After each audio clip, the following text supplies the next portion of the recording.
Fala pessoal, estamos aqui, mais um episódio do Grace Podcast e eu tô aqui com o Eduardo Naziazeno Freitas, mais conhecido como Datena, depois ele vai falar por quê, e com o Vanderlei Trindade, que é psicólogo, especializado em psicologia do trânsito e também em tratamento e combate à dependência química. O que a gente quer falar aqui hoje é sobre transformação. Existem muitas famílias que já não têm mais esperança na transformação do filho, que pode acontecer uma saída, e eu tô aqui com dois caras que são testemunhos vivos de transformação. Eu queria começar falando com o Edu, que ele contasse um pouquinho da história dele, da onde ele é, como ele começou e como ele chegou até aqui. Bom, boa tarde a todos, né? Para mim é um imenso prazer poder participar aqui do podcast, né? Da presença do pastor Maurício, um grande homem, um grande exemplo para mim. Estendemos agradecimentos a Deus pela oportunidade de poder falar um pouco do que ele fez na nossa vida, né? E assim, pastor, eu sou filho de pessoas evangélicas, vim de uma família evangélica, de uma família abençoada, tive uma ótima educação. Seus pais frequentavam qual igreja? A Igreja Assembleia de Deus, na época, Belém. Tá. E assim, eles me deram uma ótima educação. Só que quando a gente vai crescendo, né? A gente tem aquela curiosidade de conhecer o mundo. E aí, sim, algumas decisões que eu tomei na minha vida foi aonde que me levou a alguns prejuízos que eu tive que colher, né? E assim, e um desses prejuízos, ele me fez sofrer muito, que foi os longos anos que eu passei privado da minha liberdade.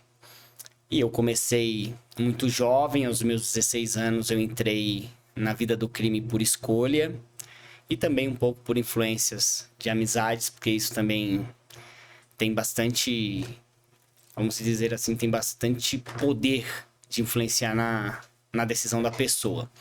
E aos meus 16 anos, eu me entrei para a vida do crime, comecei a assaltar, comecei a roubar. E aos meus 17 anos, eu comecei a conhecer o tráfico. E quando eu conheci o tráfico, na época eu conheci umas pessoas que já estavam... Mas como é que foi? Conta pra gente. Você tinha 16 anos e você disse, vou roubar. Como que foi esse processo aí? Sim, é que com 16 anos eu adquiri uma moto, né, na época, e dentro dessa moto, com essa moto, eu conheci algumas pessoas que Você trabalhava? também trabalhava. Fazia o quê nessa Inclusive, época? eu trabalhava de ajudante funileiro nessa época. E aí comprou uma motinha. Comprei uma motinho, aí a gente saía muito pra balada, e na época tinha muita briga. Comprei uma arma no Mercado Negro. Que arma era? Na época era uma 6,35. Tá. Né, que era uma arma de pequeno porte. E comprei essa arma e aí vi aquele movimento, né, de roubar moto, de roubar posto, aquelas coisas de adolescentes que estão iniciando. E nisso eu comecei também. Comecei a roubar. Mas você conhecia alguém que já roubava? Já conheci, inclusive, um amigo meu que é finado, né, que é o cara que me colocou esse vulgo.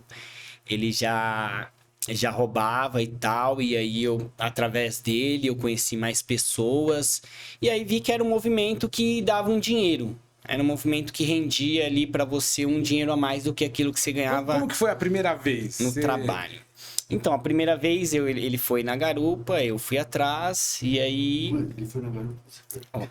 Não, você corta, Ele foi né? de piloto? Não, Ele foi tranquilo, pode de falar. piloto, eu fui atrás na garupa.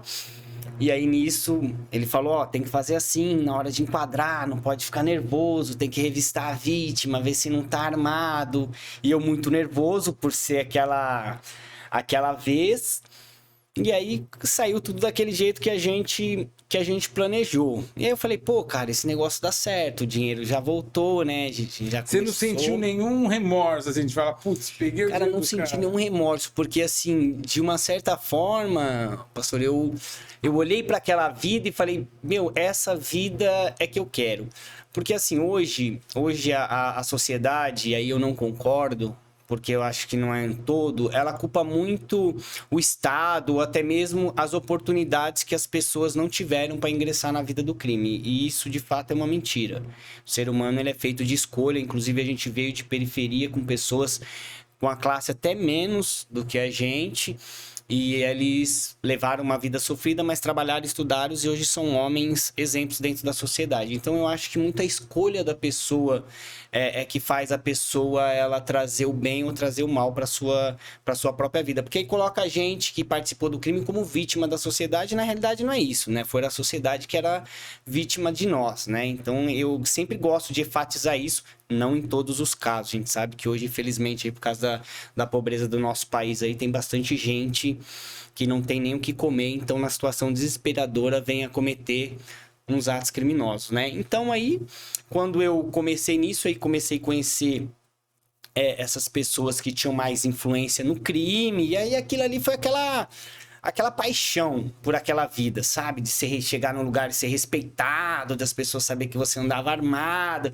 do seu nome começar a expandir na periferia, e tudo uma ilusão do diabo, né? Para poder te cativar em algo que não vai te trazer benefícios.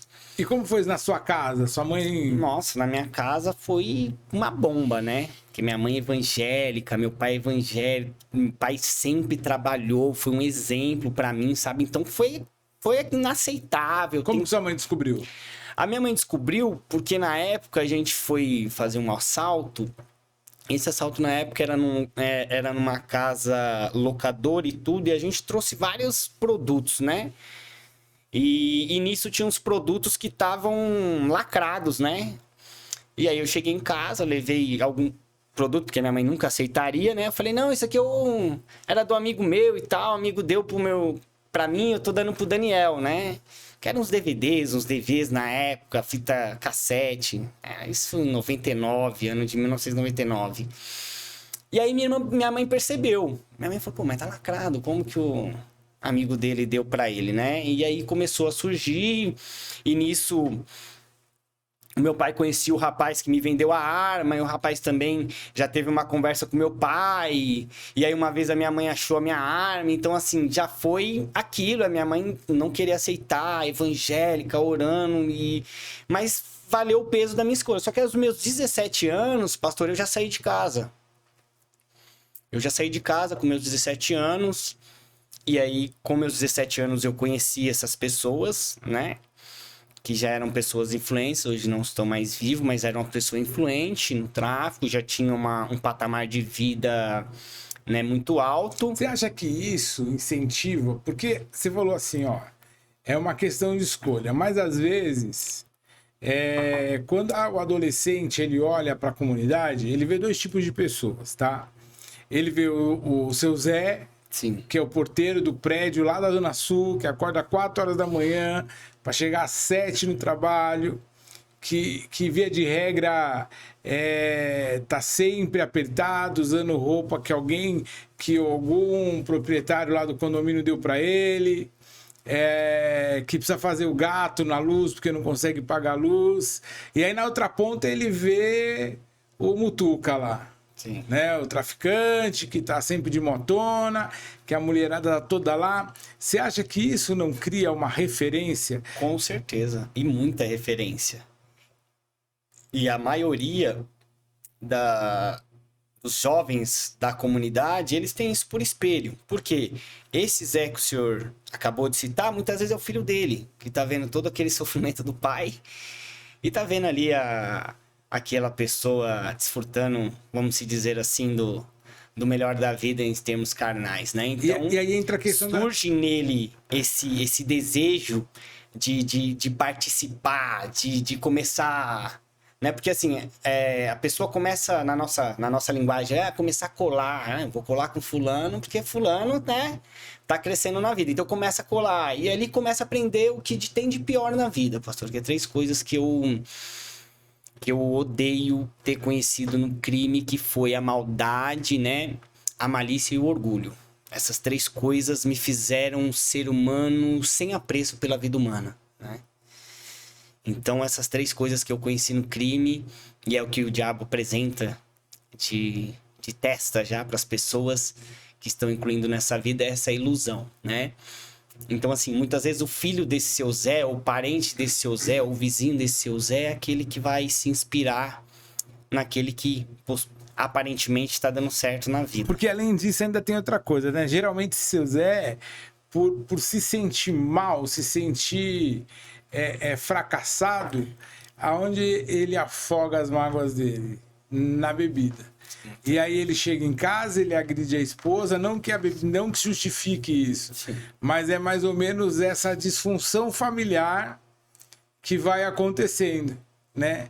E infelizmente uma coisa que acontece de comportamento e caráter é que às vezes a família desse traficante, ela acaba em algum momento se rendendo aos privilégios que aquele sistema dele dá, então parece que a família dele também é mais legal do que a família de seu Zé. Sim, com certeza. Né? E isso que o senhor está falando tem muito sentido, porque eu queria sair para as baladas, eu queria sair para os lugares, e aí minha mãe, não vai, meu pai colocava aquela rédea, e eu invejava isso, porque eles ficavam na rua a hora que eles queriam, eles iam para as viagens que eles queriam, e eu não fazia isso. E aí, se você chega a transferir, né, essa visão que o senhor falou da família, fala, poxa, a família de fulano, né, não fala nada, não breca ele, que era o nosso linguajar, né, deixa ele para todo quanto é lugar. Então isso tem tudo a ver com a realidade, né?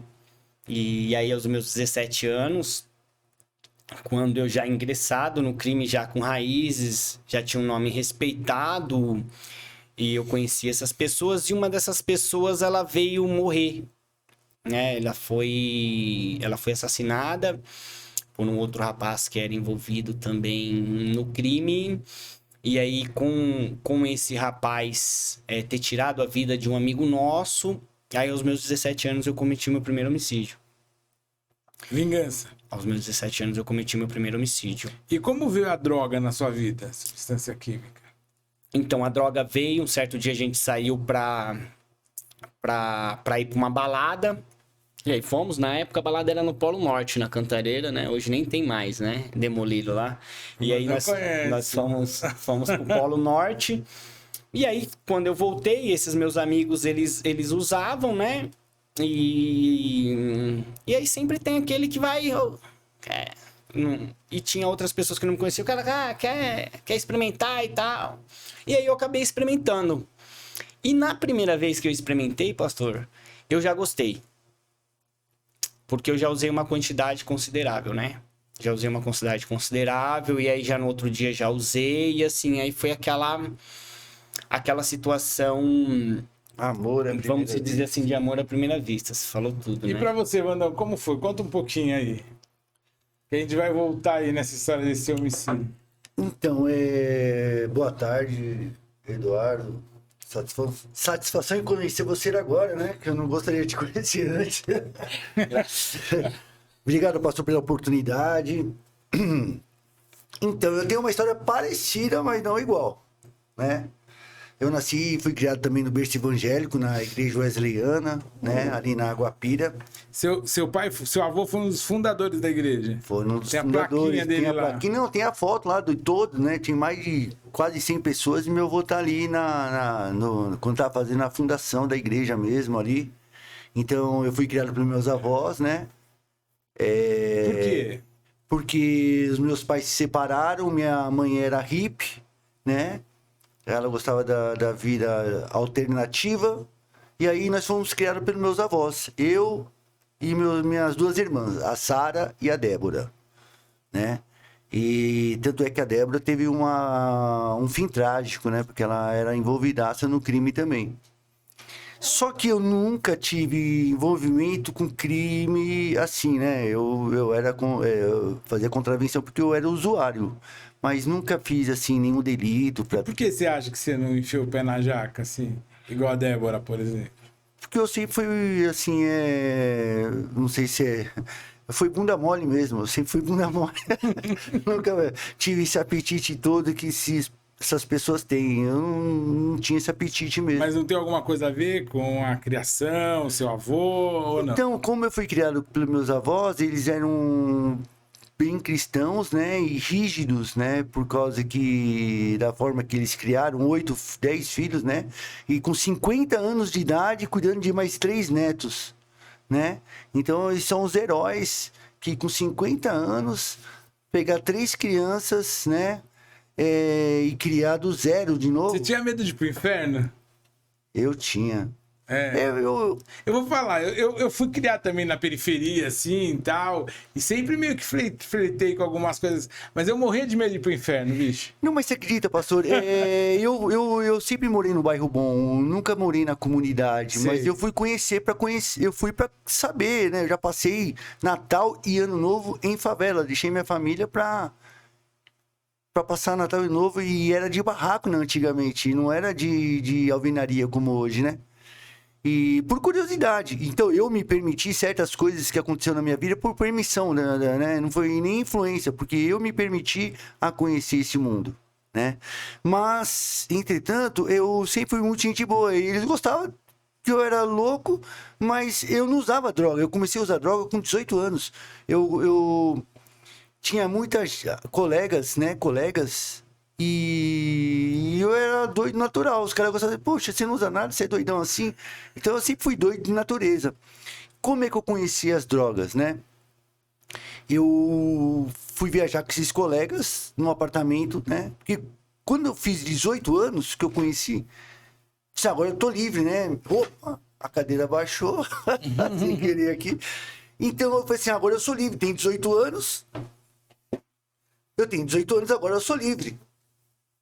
Porque, como nossos pais são religiosos, eles tentam nos cercar, proteger, para que nós não sejamos contaminados, né, com o mundo. Então, é uma proteção extrema, em vez de conversar, assim, ó, você vai poder sair, né? Não estou justificando, tá? Porque eles eram muito idosos, né, quando cuidaram da gente. Então, ele tem um sistema de ver o mundo. E eu não entendia isso. E com 18 anos, agora eu tô livre. Eu posso sair, voltar a hora que eu quero, porque eu tinha horário para entrar, horário para sair, todo mundo ia passear. E como meus avós não tinham, assim, eles nunca deixaram faltar nada. Mas viajar com o play center, com o pessoal, não sei o que e tal, essas coisas assim, a gente ficava meio restrito, porque, né, meu, com 50 e poucos anos, quase 60, cuidando de pré-adolescentes, tadinho deles, né? E, enfim, aí eu fui ver. Sua mãe nem participava disso? Não. Minha mãe era... Então, eu tinha convívio com ela, mas minha avó acordava cedo para me levar para a escola, para o prézinho, para o ginásio, meu avô também, nos hospitais. Então, eles... E seu pai não participou da sua... Não, ele vinha esporadicamente visitar a gente. Você entendeu? A nossa referência foi meus avós. Amo minha mãe de paixão, não tenho, né? Só que ela não teve culpa, né? Ela tem uma doença, tem algumas patologias, né? Que acompanha até hoje. Enfim, não há culpa. Eu a amo de paixão, sempre amei. Né? Mas assim, a referência mesmo de cuidado de quem sempre levou, cuidou, com dor de garganta, sabe? Todo aquele acolhimento, quem dera foram meus avós, né? Em toda a nossa vida. E com 18 anos, o Cabeção aqui se permitiu a conhecer o mundo afora. E nessa primeira viagem, eles levaram cada uma muca de maconha muito grande, né? E colocaram no jornal. E aí os caras fumavam maconha de manhã, à tarde e à noite. Então eu acordava já brisado com a fumaça. Aí eu falei, eu tava comendo mais do que o normal, porque eu nunca... E eu saía mesmo... Já tava ficando louco por tabela.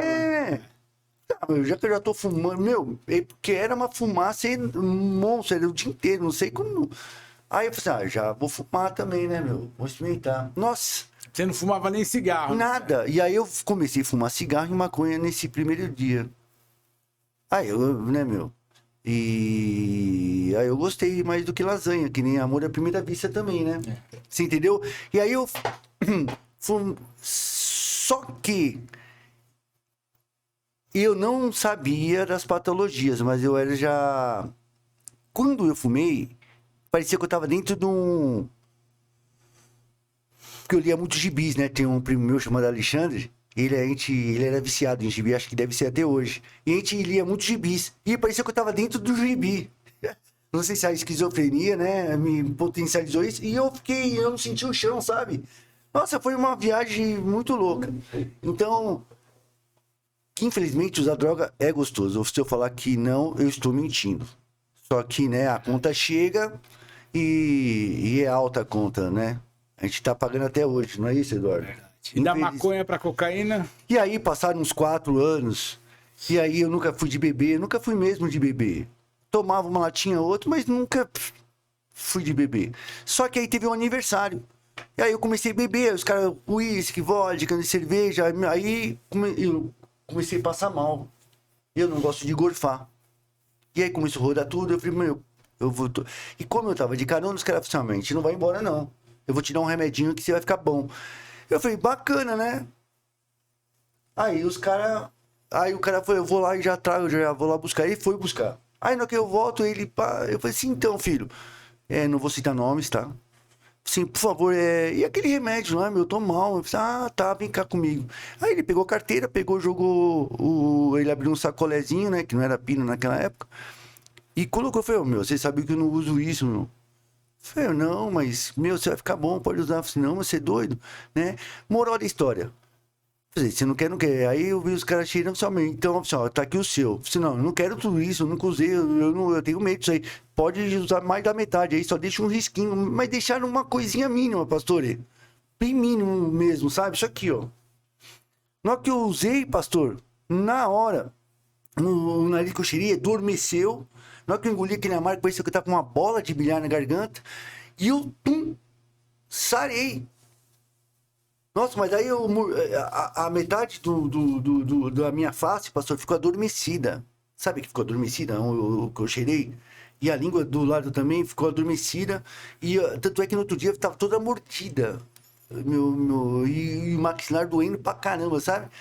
Mas, meu, pastor, foi ali, foi amor à primeira vista também. Inclusive, sabe que hoje o que a gente está tendo é uma dependência retardada, assim.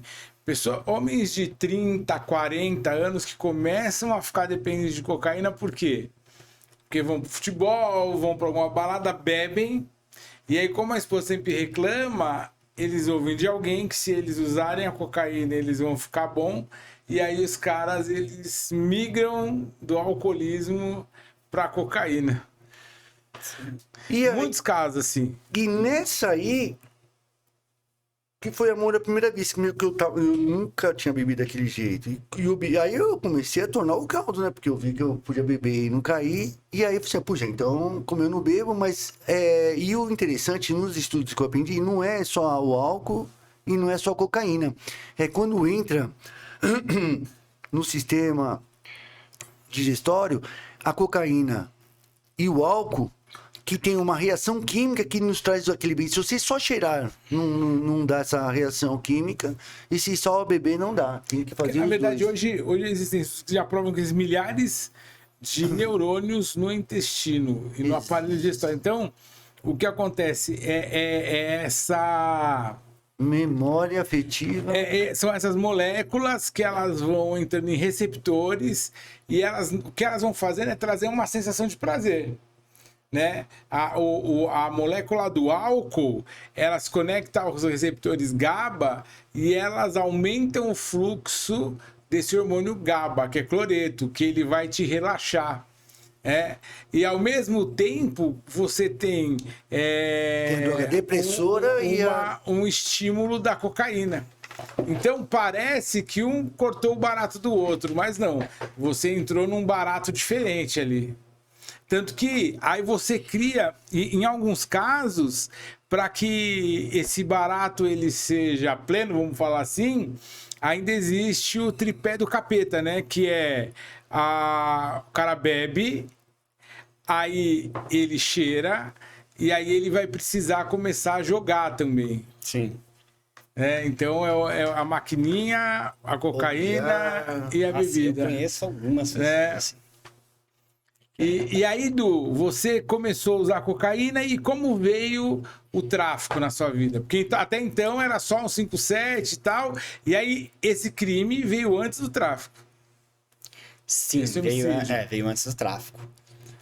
Porque assim, quando eu cometi esse crime, e assim, pastor, eu não falo, porque eu vejo algumas pessoas no testemunho delas, e aí também é peculiar, é particular de cada um, elas falam meio que dos crimes que ela cometeu, meio com orgulho daquilo que fez, né? Isso pra mim é uma vergonha, né? Porque depois que eu conheci o Senhor, eu vi a importância que tem uma alma pro Senhor, né? Então, quando eu falo desses crimes que eu cometi, eu falo assim, não para vangloriar aquilo que eu fiz, mas que sirvam de exemplo para que as pessoas possam entender que isso é somente uma ilusão de Satanás para destruir a vida dele e da família dele e fazer dele uma pessoa que Abismo chama abismo. isso, que uma pessoa que não seja influência para ninguém na sociedade. E quando eu cometo esse homicídio, a minha vida foi um divisor de águas da minha vida pro mal. Porque eu não senti aquilo que o senhor falou, eu não senti aquele remorso. Eu não senti aquele arrependimento. O que aconteceu? Você, pegou o cara pelas costas, pela Não, frente? aí foi uma guerra, né? E houve uma guerra na Tiro época pra todo lado. era guerra de bairros, aí não foi uma primeira vez, foram 3 vezes para tentativa, e aí uma das vezes a gente conseguiu pegar de frente. Pelas costas era uma coisa que naquela época o crime repugnava muito, Tá. né? E aí, pela frente, pegou o cara caiu. O que você sentiu quando você viu o cara caindo? Só aquele ódio de executar aquela vingança, né? Que é aquilo que Satanás também coloca no coração da gente. Então era só aquele ódio. É aquela decisão que o ser humano toma Antes dele do que eu. Sim, e era algo que era um cara perigoso também, que a gente sabia Era que necessário. era necessário. Sabe que tem uma filósofa e antropóloga que ela chama Hannah Arendt. E a Hannah Arendt, ela viveu na época da Segunda Guerra Mundial tal, e ela era jornalista. E ela foi enviada para o julgamento do Eichmann. Quem que era o Eichmann? O Eichmann era o cara que assinava lá, ele que escolhia quem ia para a Câmara de Gás. Sim. Então tinha uma lista lá de pessoas e o Eichmann definia quem ia para a Câmara de Gás ou não. E quando ela foi para lá, ela fala que ela estava esperando dar de frente com um monstro. Só que no meio do julgamento ela percebeu que ela estava de frente para uma pessoa normal. Um cara que, vamos falar assim nos dias de hoje, batia o cartão, pegava a pastinha dele, saía, chegava em casa, tirava o sapato, pegava o chinelo, ia até o banheiro, tomava banho, vestia o pijama, sentava na mesa com a família, dava graças pelo alimento, comia e depois ia assistir novela e telejornal. Era esse cara, né? E o Arendt, ele falava, o Eichmann, ele falava, não, mas eu cumpria ordens. Era necessário para aquele momento isso. E daí a Arendt, ela traz um termo que chama banalidade do mal. O mal banal. E que eu posso falar que é a desvalorização, né, do ser humano. Sim. E isso vem de uma forma que depois que você fez a primeira vez, isso se torna algo normal. Você já não leva mais aquele desaforo para casa, né? E aí, é claro, teve toda aquela repercussão depois disso. A minha família também sofreu com isso, né? Sua família ficou sabendo? Sim, ficou sabendo, ficaram muito tristes, me reprovaram a minha atitude. Só que eu já não morava mais em casa, eu já morava sozinho, eu já era dono do meu sustento, eu já era dono da minha vida. E quando esse fato aconteceu, que a gente conseguiu fazer essa vingança, com certeza o nome já começou a se expandir pela comunidade que a gente morava, já começou a ter mais respeito, só que também já começou a ter mais problemas, porque naquela época, aí sim eu conheço essas pessoas, aí sim a gente conhece o tráfico, aí sim eu passei a vender droga. E naquela época existia antes da disciplina da... Só uma curiosidade, como que você começou a vender droga? Você foi lá no traficante e falou, ó, eu quero comprar uma quantidade para vender, eles ofereceram para você? Não, aí funcionava assim, né? Você escolhia o ponto, né, que você ia vender, e ali você chegava num outro traficante que você conhecia e falava, quem tem tal entorpecente para poder vender e tal, né? Porque eu quero começar a vender ali naquela localização, porque ali ninguém vende, né? É um lugar que não tem ninguém e tal, não vai ter problema com ninguém. Porque tinha problema na época, você não podia chegar lá e, vou começar a vender droga aqui, porque os outros traficantes tiravam a sua vida, e fato simples. Assim, né? Então, a gente indicava, né? Na época, não, vai até fulano e tal, né? Fulano tem. E só que a gente conhece esse rapaz que era muito influente, que hoje já não tá mais no meio de nós, né? E ele já tinha esse contato e, inclusive, ele já era até uma pessoa que nós chamávamos de químico, né? Que já sabia manusear a forma do entorpecente em óleo para que aquele entorpecente virasse em pó ou em pedra de crack para poder ser vendido a terceiros. E quando a gente conhece ele, é claro que a gente, né, começou também a atrair muitas confusões por conta dessa vida. E aí surgiram outras guerras. E aí vou chegar no ponto que eu cometo o segundo homicídio, que é onde eu vou começar agora. E engraçado, pastor, assim, que mesmo eu de menor, eu cometi esse homicídio, eu fui réu confesso na época, no 73 Distrito, mas eu não fiquei preso na fundação, porque meus pais foram, tal, né, foram aquela situação, e a pessoa também tinha envolvimento com crime e tal, e eu não fiquei preso, né, quando eu era de menor. Então você nem foi pra Fundação Casa? Nem fui pra Fundação Casa, nem conheci Fundação Casa, na época era o UAI, o AP, nem sei se é ainda hoje. E eu nem cheguei aí. Na realidade, eu fui a julgamento, a promotora pediu a minha internação, mas o juiz não concordou. E hoje, olhando de fora, o que você acha sobre isso? Eu acho assim que eu de menor, eu tinha aquela sensação de impunidade. Que eu poderia fazer o que eu queria, que não ia me dar nada. Eu tinha isso comigo. Mas você acha que se você tivesse caído lá na Fundação Casa, teria melhorado ou piorado ainda mais? Então, porque assim, quando você vai preso, pastor, quando você é privado da sua liberdade, você tem algo que você não tem no seu cotidiano na rua. Você tem tempo para pensar. Você para pensar obrigatoriamente, né? Mas eu acredito que naquela época, da maneira que eu tava, talvez seria pior para minha vida. Porque eu ia conhecer outras pessoas, que já de outras regiões, com outros tipos de artigo. Você já ia chegar lá meio líder, porque matou um cara. Entendeu? E tinha esse respeito, né, na época. Então, assim, seria algo, eu acredito, conhecendo, lembrando da minha personalidade da época, do meu caráter, né, vamos dizer assim, eu seria pior pra mim. Você chegou aí pra Fundação Casa, mano? Eu nunca fiquei preso. Passou pode ir no banheiro? Vem cá, mas eu só queria fazer uma pergunta, pastor, pro Eduardo. É respeito ou medo que eles tinham de vocês? Isso que eu queria entender. Então, Respeito ou medo? Que na comunidade, acho que eles então, ficaram a comunidade, medo, né? a comunidade tem medo, né? Isso é fato, né? A gente era daquela, curiosidade, e a gente era daquela época que quando provocando nada, não. a gente era daquela época quando acontecia algum problema, a gente mandava até baixar as portas dos comércios, então tinha medo, mas aquelas pessoas que eram envolvidas tinha respeito, né? Porque, pastor, uma coisa que o ser humano tem que entender, sempre vai ter um homem pior do que você, entendeu? Sempre vai ter uma pessoa pior do que você, sempre vai ter uma pessoa melhor do que você. Então, isso é engano, a pessoa achar, eu sou tal, eu faço, eu aconteço, né? Então, essa é mais um engano de Satanás. Então, assim, as pessoas tinham medo, inclusive quando a gente descia na nossa, vamos dizer assim, nos nossos amigos, na nossa tropa, que seja aí no nosso bando, né? As pessoas colocavam seus filhos para dentro de casa, né? Encerravam as atividades, muitas vezes estavam fazendo ali na comunidade, porque sabia que a polícia poderia chegar a qualquer momento, poderia haver um confronto, a gente sempre andava armado, né? A gente sempre andava armado. E claro que também naquela época tinha mais um respeito, né? A gente não usava droga na frente da população, a gente não ficava mostrando arma na frente da população, a gente não tinha esse respeito com a população, né?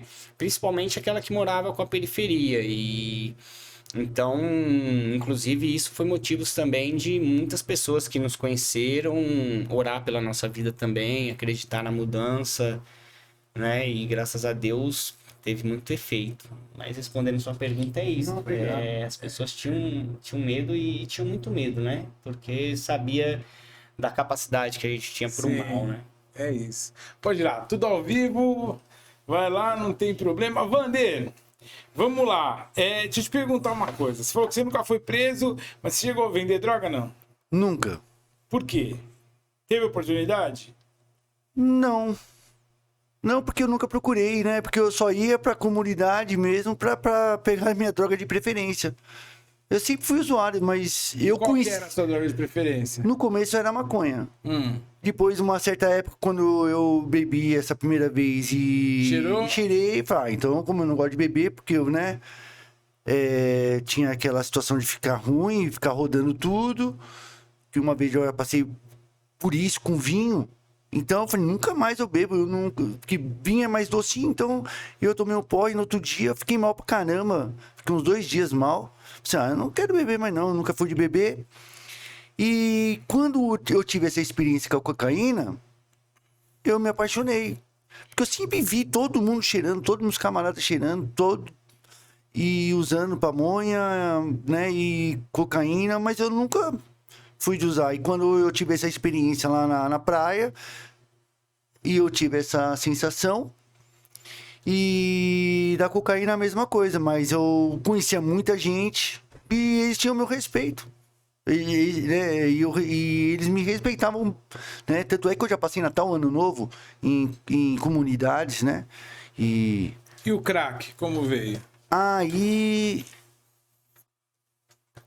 então, o crack, eu conheci o crack, que eu fletava com uma menininha que era um outro cara também que já tinha ficado no Carandiru, tal, tudo, e eram poucas pessoas que entravam na casa desse cara. E ele gostava muito de mim. E eu ficava na pamonhinha dele, né? E ele falei, puxa. E naquela época, não sei, vendia crack, né? O que é pamonha? Maconha, né? Que eu não gostava de ficar falando maconha. Então eu fumava maconha. E... É a famosa casca, né? Na realidade, né? Exatamente. Da cocaína, Exatamente. da E aí, como eu paquerava a filha dele, mas eu era muito inocente, né? Mas enfim. E eu tinha acesso à casa dele, ele fumava pedra o dia todo. Fumava pedra o dia todo. Mas é um cara que fumava e trocava ideia, conversava, não ficava naquelas loucuras, sabe? Não sei, já não fazia mais efeito pra ele.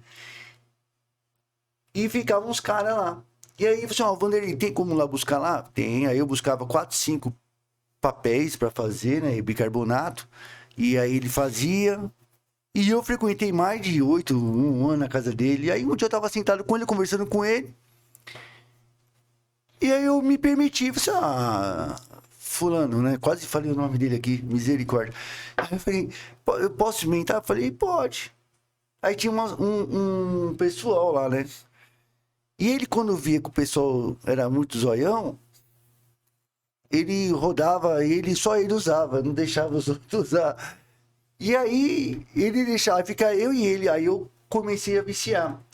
Aí eu conheci um pessoal... Qual a sensação a primeira vez que você usou? É a sensação de bem-estar, mas depois de uns segundos, vem a vontade de sentir de novo a mesma sensação. Aí você toma, aí vem a mesma sensação, aí você quer de novo, É uma espiral, né? Sem fundo. Se você dormir, eu vou jogar a mão no senhor, hein, pastor? É tudo ao vivo, eu sei que você tá cansado. E o que acontece? E essa sensação de querer novamente sentir o mesmo prazer, a mesma sensação, e você fica nessa ida e vinda 2, 3 dias. Na verdade, só suprindo uma crise de abstinência. Exatamente. Né? Só suprindo uma crise de abstinência. É aquela famosa história do Sísifo, né? Você chega lá em cima com a pedra rola de novo para baixo. Aí você sobe de novo e... Na hora que vai chegar no topo, volta de novo. E você fica nesse Sísifo. Processo de repetição. Exatamente. E aí, aí veio o segundo homicídio. Sim, aí eu conheço... Você nunca vendeu droga pro Vanderlei, não? Não, graças a Deus, que eu me lembre, não. Deus vai ver que não, né? Porque assim, pastor, e aí eu vou citar como que foi que Deus me tocou, né? Não, mas fala um pouquinho do seu segundo homicídio. Pra Sim, gente eu entender a vou... dinâmica. Aí eu vou chegar nele agora. E aí o que acontece? A gente conhece o tráfico de droga, eu conheci um amigo meu, quero até mandar um abraço para ele aqui, que é meu irmão em Cristo hoje, Fábio, né, que foi um parceiro né, parceiro de tudo, um parceiro que a gente dividiu, assim, muitas coisas na vida errada. Porque, assim, existe uma coisa no crime que hoje é precário, que se chamava lealdade. E a gente tinha uma lealdade muito forte. Embora a gente estava cego naquela vida, mas a gente tinha, né? Se o seu sangue cair, o meu cai também. Nós somos amigos, se matar você, eu vou cobrar, eu vou correr atrás. E a gente foi uma pessoa que foi muito unido, né? Eu e ele. Inclusive, fomos presos no mesmo processo, né? Fomos presos nesse mesmo processo e ficamos bom tempo privados da nossa liberdade nisso. Quando eu me envolvo em tráfico, e aí sim surge, né, uma guerra acerca desse movimento, a gente cria um inimigo, né? E esse inimigo, certa feita, a gente estava numa festa e como a gente andava armado, essa pessoa ela tentou atentar contra a nossa vida. E a gente estava armado, a gente conseguiu ainda tirar a vida da pessoa, né? E aí, com meus 19 anos, eu fui atuado num artigo 121, inciso 2 do Código Penal, que é o homicídio, e fui preso aos meus 19 anos de idade, né? E nesses meus 19 anos de idade, pastor, em vez de eu refletir na minha vida e trazer aquela mudança, eu me aprofundei mais ainda. Porque aí eu conheci muito mais pessoas, eu fiquei dessa Mas aí quando você caiu, tava preso e falou, oh, Deus, me ajuda agora. Ah, sim, isso aí faz até aqueles votos de tolo, né? Não, se o senhor me tirar dessa, eu não vou fazer mais, né? Então, tinha o conhecimento já, não tinha aquele conhecimento da palavra para obediência, mas a gente cresceu, sabia do poder de Deus, da grandeza que Deus tinha, isso aí é fato, eu nunca duvidei, né? Por crescer e ver... Sua mãe era do coque, não? Minha mãe era. Ela dava umas profetadas. Inclusive, as profecias da minha mãe não caiu nenhuma por terra na minha vida. Porque minha mãe é uma mulher que buscou muito a face de Deus, pastor. Você achava quando ela mandava umas profecias assim, tipo, para de me amaldiçoar? Eu falava dessa maneira. E ela falava, o Senhor está dizendo assim, assim, assim, pastor, mas não caía uma por terra sem acontecer. E essa foi uma das curiosidades de eu conhecer Deus, né? Porque aí você passa a ter experiência com Deus e você vem e fala, pô, cara, tá revelando que nem aconteceu e acontecia. Ó, vigia, que isso vai acontecer. Tem pessoas trabalhando naquela noite, eu tomava tiro, a polícia tentava me matar, acontecia alguma coisa. E aí você via, depois você parava pra pensar, você falava, cara, é real. Só que nesse tempo, eu não me atentei pro chamado do Senhor, pra obra. Os outros vinham, Deus tem um chamado na sua vida, você vai ser pregador. Eu falei, vocês estão ficando tudo doido, mano. Eu, pregador, tô no crime, eu vou morrer no crime, entendeu? E eu não vou sair, eu não aguento passar as humilhações que vocês passam, entendeu? Então, assim, eu tinha essa soberba, né? E aí dessa vez eu fiquei 7 anos e 5 meses. Eu fiquei do ano de 2003 até o ano de 2010. De ponta a ponta. Fiquei 7 anos e 5 meses. Só que aí eu saí, pastor.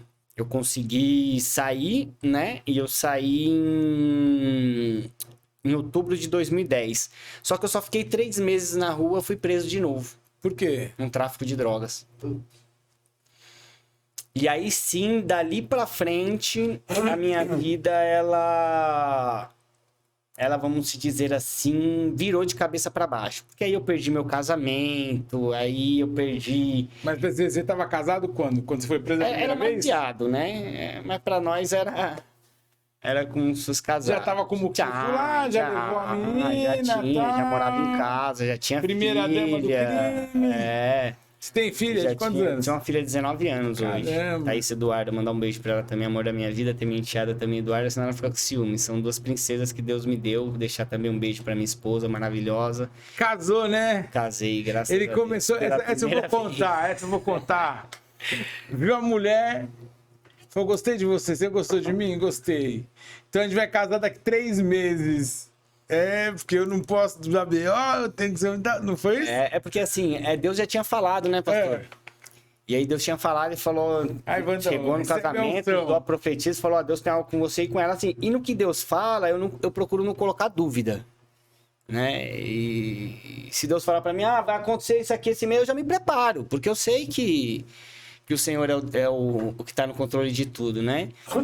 E aí foi dessa maneira mesmo, né? Inclusive, graças a Deus aí, foi algo maravilhoso e tem sido bênção nas nossas vidas. E assim, pastor, quando eu volto agora para dentro desse presídio, eu voltei forjado, não foi um tráfico de drogas que eu cometi, né? Mas quem forjou? A polícia militar. Eu estava na balada, estava sobre o uso de entorpecente, tinha bebido, e as viaturas na época me abordaram e eu não obedeci a ordem de parada, empreendi fuga, né? Por ser aquela pessoa perturbada, achar que os caras estavam parando para me matar, que não sei o que, eu tava parando na porta de uma boate, inclusive até aqui em Santana. Era até aqui em Santana, na rua Gabriel Pisa. E eu tava parando ali perto daquela boate e tal, eles tentaram me abordar, e eu tava muito doido de droga, sabe aquele perdido. E eu empreendi fuga em alta velocidade e eu fui preso dentro do Shopping D. Bati o carro lá dentro e tal, eles me prenderam, isso foi em 16 de janeiro de 2011, 3 meses que eu tava na rua. E aí quando eu volto, começou a crise no casamento, por ter ficado só 3 meses na rua, começou as coisas darem tudo errado, e Deus tinha me dado essa oportunidade de mudar de vida, e eu já não tinha mudado, só que eu já não tinha mais aquela ilusão com o crime. Eu só estava no crime por conta do dinheiro e do patamar de vida que eu tinha acostumado, porque aí meus amigos já tinham crescido muito, já estavam com patrimônio muito, então eu estava ganhando dinheiro muito fácil, né? Da maneira muito fácil. E então aí eu comecei a meditar na minha vida. E nesse tempo, eu estava no CDP1 de Pinheiros, eu era faxina, né? Igual eu disse, eu não integrei a organização, mas eu fui companheiro, participei e fechei em várias responsabilidades. E eu era um cara muito responsável no que eu fazia, eu gostava de ser excelência no que eu fazia. E nisso, eu era o responsável de receber os triagens, as pessoas que chegavam da rua, né? O funcionário trazia até a gaiola. Só uma pergunta, mas nessa segunda vez, você estava em uso, você continuou usando lá dentro? Continuei usando de forma absurda, porque tinha condição, né? Então tinha condição porque é luxo, né? É caro, né? Mas então tinha uma condição, eu usava. E assim, pastor, uma certa feita eu cheguei até o funcionário falou, faxina, tem umas pessoas aqui que precisa ser pago nas celas aí, eu que era responsável, não passava em cela, tem vaga aqui, eu que pagava as pessoas na cela, né? E nesse tempo tinha havido um bonde das pessoas que tinham sido presas na Cracolândia. E aí quando eu olhei, pastor, aquelas pessoas com cabelo grande, 1 mês sem tomar banho, com a roupa tudo sujo, fedendo, cara. No pior estado que o ser humano pode estar, aí o Senhor falou dentro da minha alma. O Senhor falou assim, ó, isso é o que você está fazendo com as minhas almas, destruindo as minhas almas. E esse sangue inocente eu vou querer da sua mão. E era uma experiência tão... Porque é isso, né? Tão única. Eu vou contar até um negócio que chega a ser absurdo. Eu falo isso sempre lá na casa, né? Eu falo assim, ó, quando você tá comprando a droga do traficante, você tá matando uma pessoa. Aí tem um sem vergonha lá que recaiu e falou, mas eu não compro mais o traficante, eu vou em alguém que usa pra comprar, porque eu não quero mais matar ninguém. Quer tirar o peso, porque sabe que tem um peso na subconsciência. Sabe? E aí, pastor, depois disso, eu comecei a ter uma experiência com Deus, assim, extraordinária. Porque eu comecei a olhar o ser humano de outra forma. Inclusive, numa dessas, o rapaz, ele tinha um vírus de HIV, ele desceu até a biqueira, né, que a gente vendia, e ele pegou e falou assim: "Oi, e aí, Datena, você tá bem?" Eu falei: "Ô, tô bem e tal." Ele falou: "Mano, tá fazendo..." Eu falei pra ele: "Você vai me fazer o quê?" Que não, eu vim pegar aqui uma pedra e tal, vou dar uma cachimbada. Eu falei: "Irmão, larga essa vida, velho." Aí ele parou, mas eu falei daquilo da minha alma. Essa biqueira que você Aí- fala dentro do presídio. Não, isso... Fora. Foi fora. quando você saiu, Isso. nesse meio tempo. Nesse meio tempo. Aí eu lembrei desse fato agora que você falou. Aí ele pegou e falou assim: "Pô, meu, mas vocês que estão ganhando dinheiro aqui, você tá mandando eu parar e tal?" Ele falou: "Não, já tô com vírus da HIV, já tô morrendo já e vou usar." E aí eu mesmo fiquei espantado com aquilo, né? Com aquela preocupação que eu tava tendo com as almas. Mas aquilo já era o Espírito Santo de Deus tocando no íntimo. Porque Deus, pastor, ele nunca começa a obra na vida do ser humano quando ele já tá na igreja. Deus, ele começa a obra na vida do ser humano quando você fala assim: "Ô, quero parar de fumar. Ô, eu quero parar de usar droga." Já é o Espírito Santo te movendo para que você tome essa decisão e tenha da parte dele o poder para conseguir a libertação. Então, quando isso aconteceu, que eu vi esses jovens, e aí começou a vir vários outros jovens dessa mesma maneira, e aí eu comecei a ver o valor do ser humano, né? Mas só que ainda não tinha aceitado Jesus. E aí, um dia eu peguei, falei: "Vou parar de usar cocaína." Aí todo mundo começou a dar risada da minha cara. Você gosta? Mas aí você já tava lá na Não, Europa. aí eu já tava no CDP 1 de Pinheiros. E aí eu falei: "Eu vou parar de usar droga." Os caras: "Que? Você gosta mais que lasanha?" A gente usava essa expressão, né? "Você gosta mais do que lasanha?" Porque todo mundo gosta de lasanha, é difícil, né? "E você não vai conseguir e tal." Eu falei: "Cara, eu vou parar de usar cocaína." Só que eu ainda usava maconha, né? "Eu vou parar de usar cocaína, eu não vou mais usar cocaína a partir de hoje." Passou um mês, passou 2 meses, eles viram que foi verdade, que foi de fato aquilo que eu falei. E aí, logo depois vem a minha transferência. Não, aí minto, aí continua ainda no CDP1. Eu comecei a ler a Bíblia, pastor, depois que eu parei de usar droga. Comecei a ler a Bíblia inteira. E uma coisa que eu não Mas como que a Bíblia apareceu na sua vida ali na cadeia? Porque, assim, muitas visitas dos irmãos que fazem a obra do presídio, que eu amo, ser irmãos maravilhosos, né? Que... Quais são as principais igrejas que atuam dentro da cadeia? Ó, pastor, tem a Igreja Assembleia de Deus, né? Tem a Igreja Batista, tem a Igreja Universal. São, assim, aquelas igrejas que, na época, as que mais visitavam o presídio. Hoje tem muitas, né? Não tinha muitas igrejas também naquela época, igual tem hoje, né? Mas eram as igrejas, assim, que mais visitavam. Mas nessa daí era um ministério que chamava Telecessai, né? Que era de uma senhorinha muito humilde, muito simples, um amor de pessoa. E você sente o amor, né, pelas almas. E ela já era uma senhora de idade. E aí nisso ela entra, ela deixa uma Bíblia. Qual o grau de importância da Atena de ter um missionário, um capelão dentro do presídio? Pastor, é uma importância que eu vou colocar de 1000%, não vou colocar nem de 100%. Porque quando a pessoa está cativa, ela está privada da sua liberdade, ela está em sofrimento, esse sofrimento, ele traz um amadurecimento obrigatório, que foi aonde eu amadureci, através do sofrimento. A boa parte da maturidade, é claro que eu ainda falo que eu preciso amadurecer muito ainda em algumas áreas da minha vida, mas a boa parte do amadurecimento que eu tive foi através do sofrimento. Eu até uso uma frase, né, que eu não sou quem eu queria ser, mas eu já sou muito melhor do que eu era, né? Então isso já me mostra que eu estou em evolução. E aí quando eu começo a ler essa Bíblia, eu começo a pensar mais naquilo que eu vivi. E eu falava assim: como que eu vou largar a vida do crime? Eu tenho um monte de inimigo, eu vou soltar minhas armas, eu vou acabar morrendo. E eu, nessa que eu estava lendo esta Bíblia, eu tive outra experiência com o Senhor. O Senhor falou na minha alma, novamente. O Senhor falou: eu te livrei quando você estava no mundo. Não tenho eu te poder para te livrar na minha presença? Aí eu larguei tudo. Aí eu falei: não, eu preciso confiar. Eu preciso... Porque aí você vê se o cara... Que a gente até brincava, né? Você portava fuzil na rua, chega ali na igreja ali, o cara chorava para levantar a mão para aceitar Jesus, porque existia um preconceito, né? Você aceitava Jesus, você quebrou as pernas do crime, né? O crime te olha com outros olhos agora você é bem. Hoje não tem tanto, mas antigamente tinha bastante, na época que eu que eu me converti, e os crentes tinham que andar na linha, né? Porque se o crente não andava na linha naquela época, a massagem que ele recebia era ter os braços e as pernas quebrados e ir seguro, né? Então o evangelho dentro do presídio era levado a sério, né? Você nunca foi do PCC? Não, nunca fui. Tive vários amigos, recebi vários convites, né? Mas nunca integrei. Igual eu disse, fechei em várias responsabilidades, mas nunca entreguei a organização. Entendi.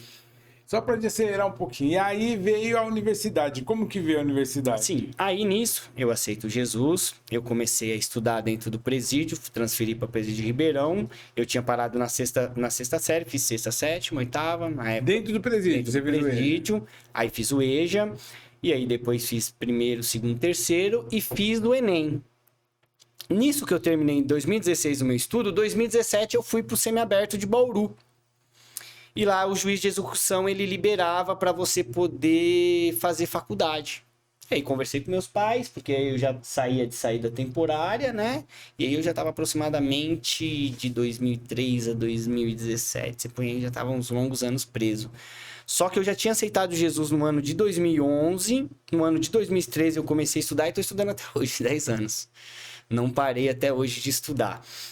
E nisso, quando eu chego no semiaberto de Bauru, que houve essa oportunidade, eu ingressei na faculdade em Anguera e comecei essa faculdade pagando. E nisso, no ano de 2018, veio o Enem novamente. Eu estudei, fiz o Enem e fui contemplado com a bolsa 100% Que legal. de contabilidade. Mas aí você me conta uma história, quando você me contou isso uma vez, como foi a reação dos alunos quando você chegou? Porque você tinha que Sim, uniforme.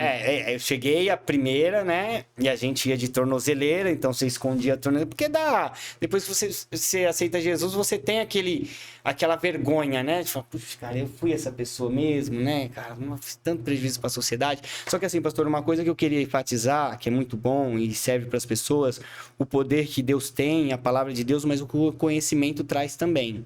Porque através do estudo e do conhecimento que eu tive, eu pude ver o lixo de ser humano que eu era na sociedade. Eu conheci os direitos básicos da sociedade e pude ver que a minha forma de viver na sociedade era horrível e que eu poderia ser melhor e fazer melhor. E isso eu entendi através do conhecimento. Então, o conhecimento ele tem um poder, a educação tem um poder muito grande. E isso foi dentro do presídio, porque as professoras vinham das escolas e davam aulas dentro do presídio. Eu tive professores Quando você começa a ouvir falar sobre ética, sobre moral, sobre caráter, né? Sobre o que você não quer que faça de mal para você, não faça para os outros. Então, aí sim, quando eu chego o primeiro dia, o cara falou, eu preciso do seu WhatsApp para poder, tipo, aqui no grupo, para você saber das situações. E eu, tipo, falei, cara, eu não tenho WhatsApp. Aí eu vi que ele saiu e comentou com o amigo, o diferentão aí, né? O único que não tem WhatsApp, né? E aí eu precisei depois, que ele era o líder de sala, né? Chamei ele e falei, cara, o negócio é o seguinte, irmão, eu sou preso sou reeducando, né? A gente já não fala mais preso, a gente fala sou reeducando do Centro Provisório de Bauru, né, cara? E eu trabalho na prefeitura, eu entrava para trabalhar na prefeitura de Bauru às 7 da manhã, às 5 da tarde eu saía e ia para a faculdade e retornava só à noite, né? Dormia e assim o cotidiano da minha vida foram 2 anos e 2 meses que eu passei lá. E aí eu tive essa conversa com ele. E aí eu falei, cara, o que eu tô fazendo aqui? Totalmente desatualizado. Aí a primeira aula que eu tive foi de Sistema de Informações Gerais, de TI. E eu me apaixonei pela aula. E eu formulei algumas perguntas na aula. Terminou a aula, o professor me chamou e falou, cara, você é um cara diferente, cara.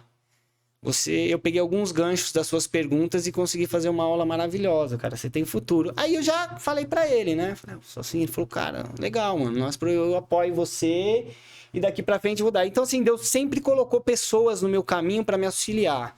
E uma delas também foi minha encarregada, a Patrícia, quero mandar um beijo pra ela também de Bauru, que ela me ajudou muito. Ela foi Você se formou em contabilidade no presídio? no presídio, no semiaberto. Assim, quando eu já formei, eu já tinha saído, né? Eu terminei aqui na rua, mas mais da metade eu fiz no semiaberto, porque eu ganhei o meu regime aberto. E aí, nisso que eu ganhei o meu regime aberto, no 16 de janeiro de 2020, eu lembro muito das datas, e eu ganhei eu ganhei meu regime aberto, e tô no regime aberto até hoje, eu assino carteirinha de 2 meses, ainda tenho tenho um pouco de pena para cumprir. E aí sim eu conheço uma pessoa que foi divisor de águas na minha vida, que hoje é o advogado Rubens Haroldo e a sua esposa Juliane Godoy. E logo depois vem a pandemia, tudo se fecha, e eu, por dentro do presídio, eu leio bastante livros de direito e tal, e aí ter um conhecimento, ele me chamou para trabalhar com ele no escritório. E aí eu comecei a fazer a faculdade de Direito. E aí já me formei na contabilidade, comecei a fazer a faculdade de Direito. Lá em Bauru. Lá em Bauru. E comecei a trabalhar com ele. Trabalhei 2 anos com ele e tive muito aprendizado. Também, graças a Deus, aprenderam muito comigo. E eu sou muito grato a Deus pela vida deles também. E aí eu passei a fazer a faculdade. Hoje eu tô no 4º ano de Direito. Faltando aí 3 semestres pra mim. E já atua, tem um escritóriozinho com um advogado aí. Já atuo com ele, né? Graças a Deus. Ele tem escritório em Bauru, a gente já faz muitos trabalhos, né? Graças a Deus. Inclusive, um pouco do patrimônio que eu tenho foi por conta do dinheiro que eu ganhei lá, né? Então, assim, eu tô em evolução. Faz 4 anos agora que eu tô. Em janeiro agora faz... que eu parei de usar droga, pastor. Eu parei no ano de 2011. Que eu parei de usar droga. 12 anos. Mas assim, é uma coisa que eu sempre falo e sempre vou falar. Até hoje eu tenho vontade. Entendeu? E é uma coisa que a gente tem que entender. Porque uma coisa eu ouvi, agora você vai ter que aprender a falar não. O Vanderlei sente vontade todos os dias, né, Vander? Então, ele falando uma coisa, esse dia eu tava na casa lá, né? E chegou uma pessoa. E chegou uma pessoa lá. E ela tinha acabado de usar crack. E ela pediu ajuda. Eu falei assim, então entra aqui, né? Que a gente vai conversar. Eu conversei com ela. E ele tava com os olhos desse tamanho. Eu falei assim, E ele falando de frente comigo. Você acabou de usar pedra, não acabou? Eu você tá exalando pedra, cara. Não tem como você falar. Eu tô sentindo o cheiro da pedra aqui. Eu acabei de usar. Como é que você sabe? Eu quase beijando sua boca. Nem tanto, mestre. Mas então, a gente, né? Mas a gente sente o desejo. Eu falo pros meninos lá, né? Já aconteceram algumas coisas, algumas vezes, de eu estar em algum lugar e tocar o telefone videochamada, Vanderlei. E aí eu atender e é porque ele achou uma pedra, ele achou um pino e ele me liga, ele fala assim, me acompanha até em casa, porque senão eu vou pegar. Uma vez em frente à clínica que eu ia trabalhar, a menina atrasou uns 5 minutos, tava chovendo, eu tirei a capa de chuva, parei, na hora que eu sentei... E parece que não, mas é espiritual, pastor. Cara, E meu... como foi, Vanderlei? Depois de 16 anos você usando do crack? Então, aí o que acontece? Aí eu larguei minha família, né, com 2 filhos, e troquei ela por pedra. Coitado do Vanderlei, não, eu me permiti, né? Eu sempre assim, tudo que aconteceu na minha vida, nas nossas vidas, são permissão nossas, né? A gente nos permite. Nós nos permitimos. E um dia, tem um outro rapaz também, que futuramente eu vou conversar em off com você, ele também já não tá mais entre nós, e o filho dele tinha que ser o Chaves, né? Uhum. Eu fui na casa dele e... o Andrew, né? E o Andrew foi um homem de Deus que usou a vida dele para dar que deu uma ajuda para mim. Eu passei na casa dele. Você sabe como a gente é usuário, a gente usa de várias coisas para manipular as pessoas, né? Com certeza. Então o que eu tava a fim de usar pedra, eu subi a pé até a casa dele, que é só subir o escadão, na Justino Pereira, fui na casa dele lá e falei, Andrew, e tava tendo churrasco gospel, né? E o pai dele só vendia por metro, sabe? Só por metro. E o filho evangélico, cristão, um homem de Deus que me abençoou muito e eu glorifico a Deus pela sua vida, Andrew. E cheguei lá, eu pedi R$20 para ele emprestado para comprar leite com meus filhos. Eu muito louco, mordendo a orelha e fazendo bolinha, que nem diz o jargão, né? Ele olhou assim pra mim, ele chama de Magrão. Calma aí, Magrão. Aí ele foi lá, e me deu um mico leão dourado, deu vintão na minha mão. Eu falei assim, daqui 2 dias eu volto pra te pagar. Falei, não, tranquilo. E assim, ó, você não quer comer um churrasco com a gente aí? Ele foi farrão, né? Ele foi farrão. Me chamou pra comer churrasco do jeito que eu tava. Eu falei, não, eu vou lá. Aí, moral da história, eu voltei depois de 2, 3 dias lá, levar o dinheiro pra ele. Só que eu não tava tão ruim. Esse dia eu tava bem, tinha acabado de acordar depois de 2, 3 dias, né? E já fui levar o dinheiro dele lá. Porque eu nunca fiquei sem droga, pastor. Nunca fiquei. Antes de acabar a pedra, eu tinha que ter umas 2, 3 pedras antes de acabar e eu tinha que buscar mais. Aí eu fui na casa dele levar o dinheiro, né? Aí ele falou, não, vem cá, Magrão, senta aqui comigo, filho. Preciso conversar com você. Um moleque mais jovem, bem mais jovem do que eu. Ele falou, filho, eu vou dizer uma coisa pra você. Filho é presente de Deus. Ele deixa nas nossas mãos para nós tomarmos conta. Jamais põe seu filho nisso, filho. Não faz isso, é pra usar pedra, pra usar droga. Por que você não jogou real comigo?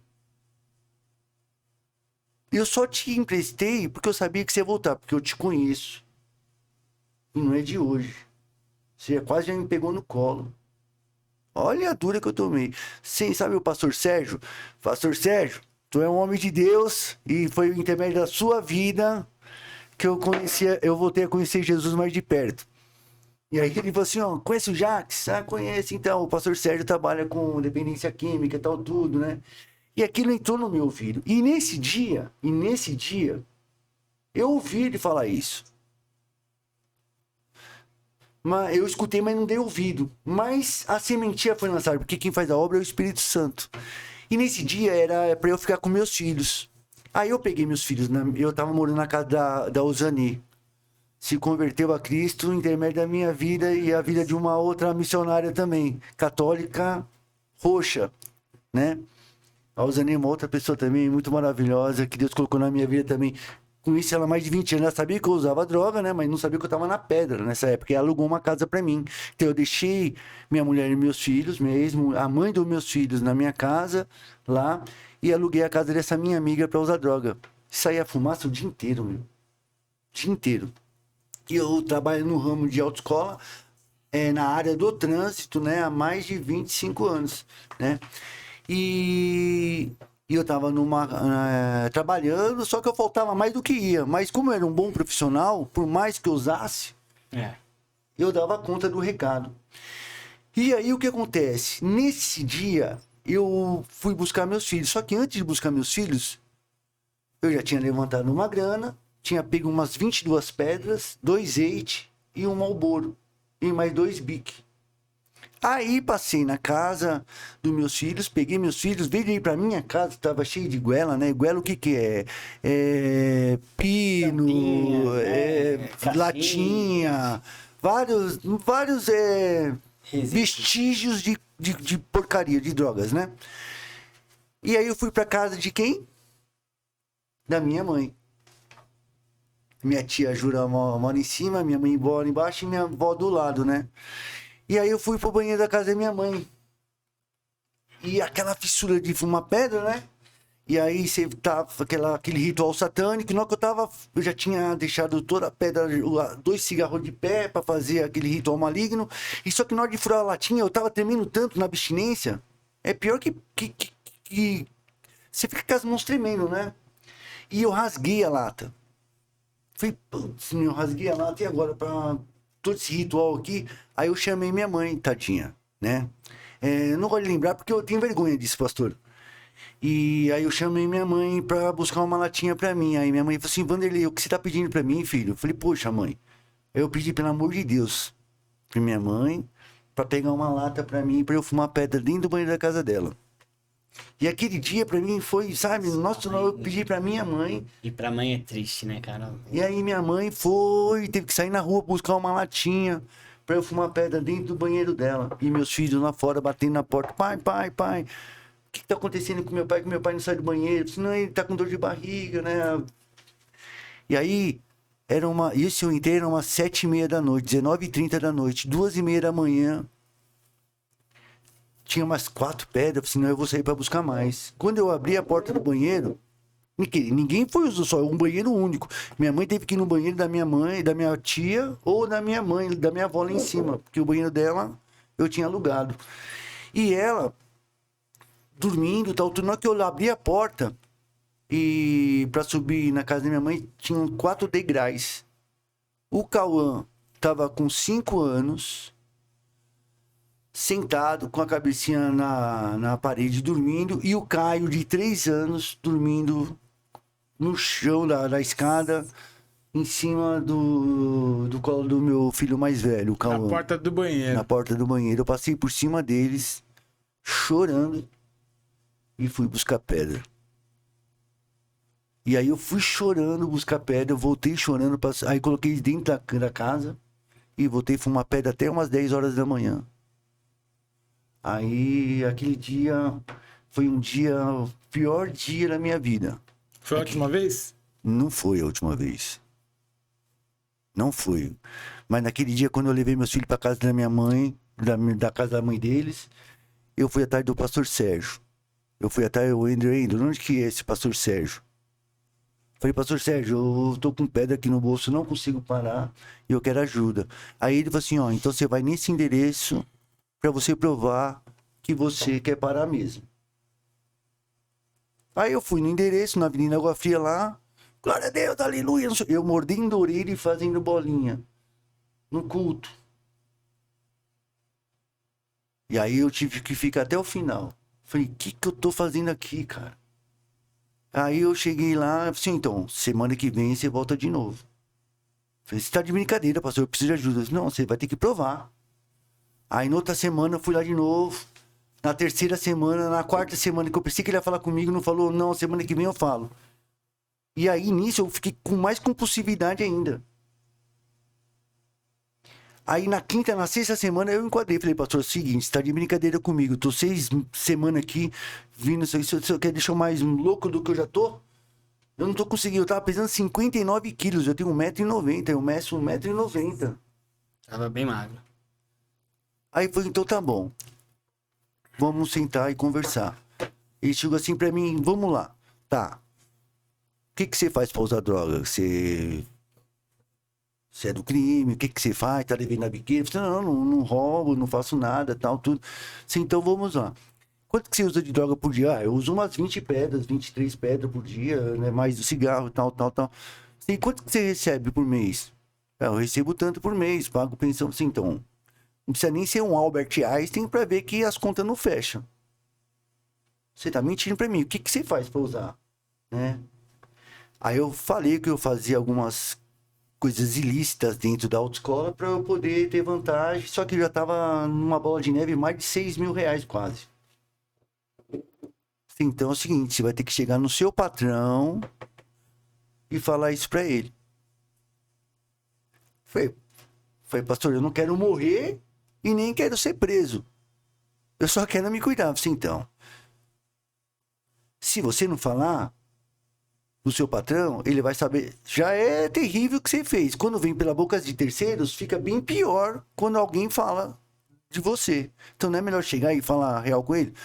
Sim, pastor, mas aí eu posso ser preso. Então, você não foi homem para fazer? Então você tem que... Você foi lá e falou. Calma, não é tão simples assim. Não, eu só vou se o senhor for comigo. Eu conheço meu patrão. Eu conheço meus patrões. E quando ele podia ir, o patrão não podia atender. Quando o patrão podia atender, ele também estava na missão, que ele é missionário também. E você usando? Aí usando mais do que nunca. Usando mais do que nunca. Aí vocês encontraram, conseguiu marcar. Aí eu consegui, falei assim, ó, eu tenho que ir lá conversar com o meu patrão. Aí eu já sabia como ele era, e o pastor Sérgio não podia ir, mas o pastor Sérgio já tinha conversado com ele umas 2, 3 vezes. Só que não falou sobre o quê. Aí eu cheguei lá falar com o meu patrão, só que aí eu tinha uma motinho, eu sempre tive bens, né? A motinho quitada dava um pouquinho mais do valor que eu tava devendo nos cambalachos que eu fiz na autoescola, né? E aí eu cheguei com um recibo de compra e venda, com a moto quitada, a chave na mão. Falei, Dudu, tá aqui, ó. Eu falei, Eduardão, tá aqui. Turcão, autoescola Eduardo, tô até fazendo uma propaganda aí. Você é um cara que foi muito usado por Deus, por isso que eu estou aqui hoje, intermédio da sua vida. Ele podia ter me prendido esse dia, não prendeu. Mas, moral da história, eu falei assim, ô Dudu, eu uso droga. Aí ele riu da minha cara, assim, me conta uma novidade que eu não saiba, né? Só eu que pensava que enganava os outros. Eu te roubo. Calma. Aí eu falei, tal, na hora que eu falei isso, ó, tá aqui o recibo de compra e venda, tá aqui a chave da moto, eu quero que você venda pra eu pagar. Pagar o quê? Vai logo. Aí já ele, brabo pra Já se caramba. ligou. Já se ligou. Me conta logo isso aí. Aí eu falei que eu tava fazendo, né? Aí ele xingou até a última geração da minha mãe, pegou o telefone do pastor, jogou no lixo, tal, tudo.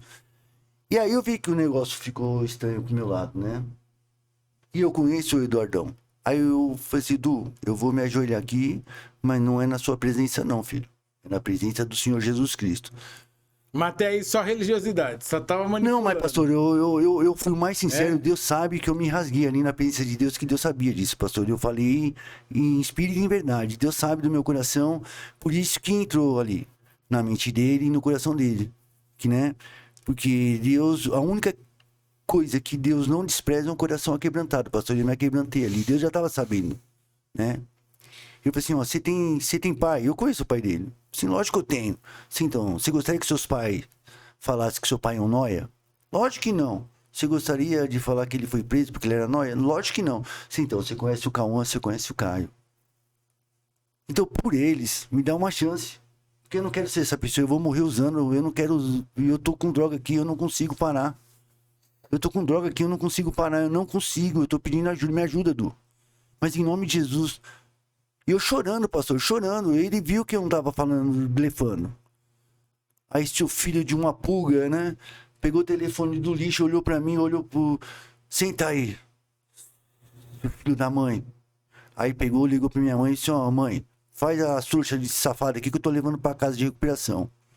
Pastor Sérgio, é o seguinte, não, já tô indo pra aí. Aí ele mandou, chamou o Fabiano é testemunha vivo disso. Né? Aí tanto é que nós levamos o sobrinho dele, se lembra uma vez? Lembra? O primo dele, né? Isso. E desmarcou todas as agendas, tinha 12 aulas, né? No quadro, mandou encher o tanque. Aí eu fui até comprar cigarro, né? E isqueiro. Sério. Aí eu entrei no carro e dormi. Aí o pastor Sérgio tava no carro e acordei lá em Jacareí. Aí eu acordei em Jacareí lá, né? Parecia que tinha dormido 5 minutos no carro, né? 1h e pouco. Aí o pastor Sérgio falou assim, Vanderlei, desce do carro aí que chegamos. Faltavam uns 50 metros pra chegar na porteira, né? Eu falei assim, no cigarro aí, filho. Eu falei, pastor, não quero fumar não. Eu falei, não, você vai fumar, porque é a última vez que você vai fumar, filho. Aí eu segui assim do cigarro, eu fumei. Aí na hora que eu tava acabando assim de outro, eu falei, não, pastor, você não tá entendendo, você não vai fumar mais não, filho. Assim outro cigarro, aí eu acendi outro, com a bituca do outro. Aí antes de acabar eu já joguei. Ele falou assim, não, fuma outro. Eu falei, não quero, assim, você não tá entendendo, você não vai fumar. Eu não quero, pastor. Assim, então joga, dá pro Fabiano. E você não tem mais nada aí com você, não. Isso foi em 2007 para 2008, foi quando o Corinthians caiu, não foi? Da segunda divisão. É. E foi quando eu entrei eu tava com medo de fazer o pastor. Ficou quanto tempo lá? Fiquei uns 4 meses, quase 5. E nunca mais usou? Aí eu fiquei... Lá eu tive uma experiência com Deus, sabe, pastor? Em 15 dias aconteceu várias coisas sobrenaturais. Eu não vou ficar falando tudo, porque, né, Deus falou... Eu li a Bíblia ali, praticamente em 3 meses. Me apeguei. Deus me usou muito lá. Foi a primeira vez que eu falei em línguas, interpretei ali. Deus falou com várias pessoas. E ali eu vi que eu tinha um chamado, né, na área de dependência química. E foi um divisor de águas. Eu saí, fiquei mais 6 meses, porque eu saí porque minha irmã, a mãe dos meus filhos estava passando por uma certa dificuldade. Enfim, eu tive que sair. Mas eu tive medo de sair, pastor. Eu não queria sair, eu sabia que não estava pronto. Mas eu fiquei 6 meses limpo aqui fora, aí eu recaí. Aí eu fiquei 3 meses, aí eu falei, não, vou parar. Aí eu parei, né? Porque minha mãe falou assim, ó, Vanderlei, você se internou, mas dessa vez quem vai te internar sou eu. Falei, não, mãe, eu vou parar, eu vou alugar uma casa e eu vou parar. Aí eu aluguei uma casa, parei, aí eu fiquei só no tabaco, né? Só no tabaco. Aí depois eu comecei a ir pra igreja, aí eu conheci o pastor Camitani. Você tava em que série nessa época? Você tinha estudado até que ano? Eu tinha feito o primeiro, mas nunca tinha, não tinha terminado. Mas só que não tinha terminado. Porque eu fiquei só tinha oitava. Né? Isso. Aí o pastor fez uma campanha de 12 dias para 12 meses do ano que estava por vir. E aí eu comecei a sonhar coisas que eu nunca imaginei sonhar. O que, que você vai ser daqui 2 anos, 3 anos? E ali eu comecei a ter uma perspectiva, eu comecei a sonhar, né? E aí eu fiz o EJA também, eu tenho a mesma história que você. Terminei em 2009. Quantos anos você tinha nessa época? Eu tinha 40 anos, tinha 39 anos, 38 para 39. Quando eu fiz 40 anos foi em 2010. Eu entrei na faculdade. Em 2015 eu me formei. Fez pós em 2015 ainda. Em 2016 entrei, em 2018 eu me formei. Legal. E a gente estuda até hoje também, né? Que nem você fala, a gente tá sempre estudando, buscando. Porque o conhecimento, ele nos liberta, né? 3 pontos que eu quero trazer aqui, então, para a gente poder encerrar e que vocês falaram que eu achei muito importante. Primeiro, conhecimento, né? E não adianta só o conhecimento humano, né? O conhecimento de Deus, entender a graça salvadora de Jesus Cristo e se entregar para isso. A segunda coisa é a decisão. A partir desse momento eu não vou mais, né? Mesmo que isso imponha para você uma luta diária, uma guerra constante, né? Eu luto constantemente. A gente está até mudando a casa, né? De não falar eu sou um ex-dependente químico, eu sou um dependente químico, não. Mas eu sou um homem que luta contra a dependência química. Porque na casa, pastor, a gente não trabalha com a drogatização, né? A gente trabalha com o conhecimento do eu. Quanto mais eu me conheço, eu me torno mais resiliente, né? E eu consigo ressignificar, porque a gente passa por vários lutos. Porque a palavra fala assim, nesse mundo, Jesus fala, nesse mundo tereis aflições. Então a gente não consegue elaborar os lutos, ressignificar. Pastor, eu só quero contar um testemunho que aconteceu na casa da Osani, né? Foi acho que umas 2 semanas antes de acontecer esse evento com meus filhos na casa da minha mãe, pastor. Eu tive eu tava fumando, já tava no 3º dia, só que eu não tava mais conseguindo fumar. Eu tava sem ar, pastor, e eu tava sentindo um mal-estar muito grande. Eu senti que eu tava morrendo aquele dia, pastor. E eu tava com muita droga, pastor, muita droga. Então eu tava sentado no chão assim. Então só tinha uns 40, 50, no máximo 60 centímetros que dava pra ver. O resto era só fumaça de pedra. Tinha várias caixinhas de fósforo cheias de cinza. Tinha vários... a pedra. E tinha uns 10 pinos ainda cheio. E eu escutando louvor, pastor. Eu escutando louvor. E eu não conseguia fumar, eu comecei a ver que eu tava tendo um mal súbito.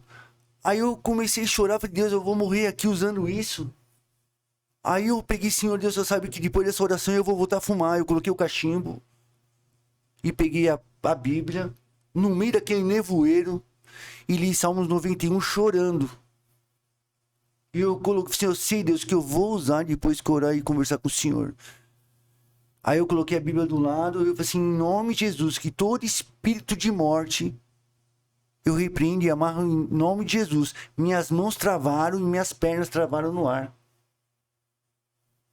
Assim, Senhor Jesus, me dê um novo fôlego de vida. Em nome de Jesus, que eu falei isso, meu pulmão abriu, minhas pernas e meus braços se soltaram. Eu chorei e voltei a fumar, pastor. Mas aí foi um processo, né? Então é isso, é o conhecimento. Né? O conhecimento de si e o conhecimento de Deus, da graça.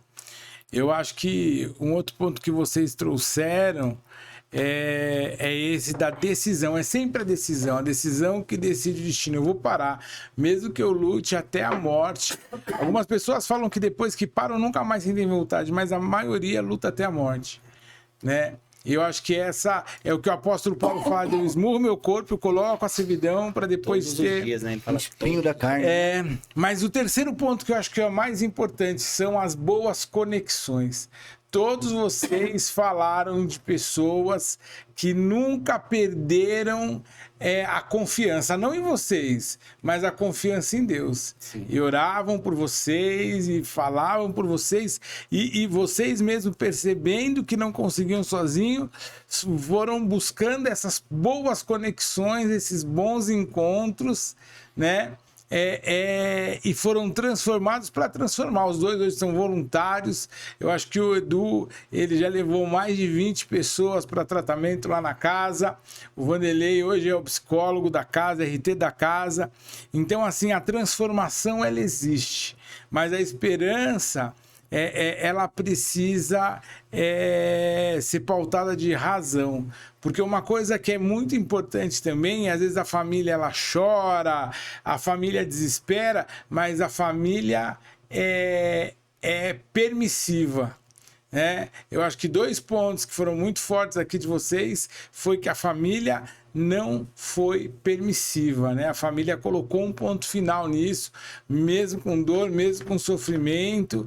Ela falou, ó, você quer ir, você vai por conta, né? Eu acho que são 3 pontos muito importantes aí, e que eu queria deixar isso como um conselho, né? Da mesma forma que a dependência é uma luta constante, a codependência ela é constante também. Então a gente precisa se livrar disso. A gente precisa entender que a gente pode ser uma ferramenta de apoio, a gente pode conduzir, indicar caminhos, mas que essa transformação ela tem que partir da pessoa. Sim. Eu acho que é isso. Vocês querem deixar algum recado para alguém, Sim. falar alguma coisa? Quero agradecer também, né, ao Ministério Qual Congrego, Igreja Pentecostal Unidos pela Fé, vida do meu pastor presidente Pedro, né, e Fernando e também Bruno e todo o corpo de obreira membresia. E assim, pastor, quero deixar também bem claro aqui a todos e à sociedade, a todos que alcançar isso, que independente da situação, nunca desista, seja família, seja quem for. A família tem um papel principal nessa ressocialização. Está aqui, né, homens, eu posso falar de mim, um ex-dependente, um ex-assassino, um ex-ladrão, um ex-traficante, hoje um homem de Deus há mais de 11 anos, né, exerço um cargo dentro da igreja, participo de trabalhos voluntários juntamente com o senhor e nas comunidades, e hoje sou um homem com formação acadêmica, né? Sou formado em contabilidade, 4º ano de direito, se Deus quiser logo mais uma formação, e que isso sirva de exemplo para que as pessoas não desistam. Deus, ele é poderoso infinitamente para fazer mais do que pensamos, imaginamos, segundo o poder dele que opera em nós. E estender aqui também o meu agradecimento à casa, que tem sido uma experiência maravilhosa, né, que eu tenho participado e quero me participar muito mais, quero estar muito mais envolvido, e inclusive do conhecimento que o senhor falou, dá pra gente colocar um fim, as palestras que eu assisti do senhor lá, eu fui para mim poder aprender mais, mas eu fui para aprender para mim também. Eu fui para aprender para mim, porque eu sei que os dias eles sempre vão ser, não é sempre que me dá vontade, mas alguma vez me dá. E eu queria aprender, e aquele dia eu pude aprender a parte psíquica, né, que o senhor explicou naquela palestra, e teve uma importância para mim, não somente ensinar, mas para ter como conhecimento disso também. Então é isso, eu sou grato a Deus, sou grato à minha família, minha esposa, a todos, grato a Deus pela vida do senhor também, por me dar essa oportunidade de participar desse trabalho. E creio que esse não vai ser o último aí que nós vamos estar fazendo para a glória de Deus. Amém. E agradecer essa pessoa maravilhosa que eu conheci aqui também hoje, né? Me deu uma oportunidade, e seu exemplo aqui já falou comigo hoje, né? E o seu também, Eduardo. Foi um prazer. Eu ouvia falar, mas hoje eu tô assim, né? Principalmente conhecendo a sua história de vida, que me edifica muito. Glória a Deus. Glorifica a Deus pela sua vida e pela sua família também. E vamos trabalhar junto, né? Amém, já estamos, né? Grande a seara e pouco ceifeiro. Sim, sim. Tem um pouco cearense, né, pra seara aí, né? E aí? Tem algum recado aí, Vandão? Tenho. Eu sei que eu vou pecar, mas são pessoas que tá vindo na minha memória. E o grupo fantástico da faculdade. O pastor Samuel, verdadeiro homem de Deus, que deu muita força ali. Não só ele, como o Anderson, a Cris, o Tartaruga, né? O Guilherme, o apelido dele é Tartaruga, mas é um cara que nunca usou um livro, caderno nem nada. Autodidata, o cara muito bênção também. É um pessoal que me apoiou muito ali né? Todo o curso, e eu glorifico a Deus pela vida de vocês que me ajudaram muito, né? A Igreja Presbiteriana de Missões, o meu pastor Camitani, né? E o pastor Maurício também, que tá, né, sempre me apoiando nas minhas crises aí. E a Igreja Presbiteriana foi fundamental aí no meu crescimento, no meu chamado, me ajudou muito até hoje, né? E eu glorifico a Deus pro senhor, pastor Camitani, e toda a igreja. E eu sei que eu vou pecar, minha irmã, minha mãe, meus avós que faleceram hoje, eles não puderam contemplar, mas eles plantaram a semente de Cristo em mim. E uma coisa eu falo para vocês. João 8:32. Conhecereis a verdade, e a verdade vos libertará, e a verdade é Jesus Cristo. E 32 e 8:36 fala: se verdadeiramente o Filho vos libertar, se o Filho vos libertar, verdadeiramente sereis livres. Então ele é o caminho, a verdade e a vida, e ninguém vai ao Pai senão por ele. E é isso. E eu creio que todos vocês que estão ouvindo, que tem um problema com adicção, eu creio que tem solução, depende de cada um de nós, que só procurar as pessoas certas, né? Que estão aí prontos para te ajudar e te abençoar. É isso. Amém, aí, é isso aí. Muito obrigado. Quero agradecer ao Gui aqui da Sala 116, que tem liberado espaço aqui para a gente fazer o podcast. Se você quiser saber mais sobre as ações do Instituto para Quem Precisa, @Instituto para Quem Precisa, falar com o Gui aqui da Sala 116, @Shinen Godoy. Se você se identificou com a história deles, tem algum parente, algum amigo, você mesmo quer viver essa mudança, 11 9709 17402 é o meu WhatsApp. É isso aí, um beijo, pessoal. Obrigado, valeu!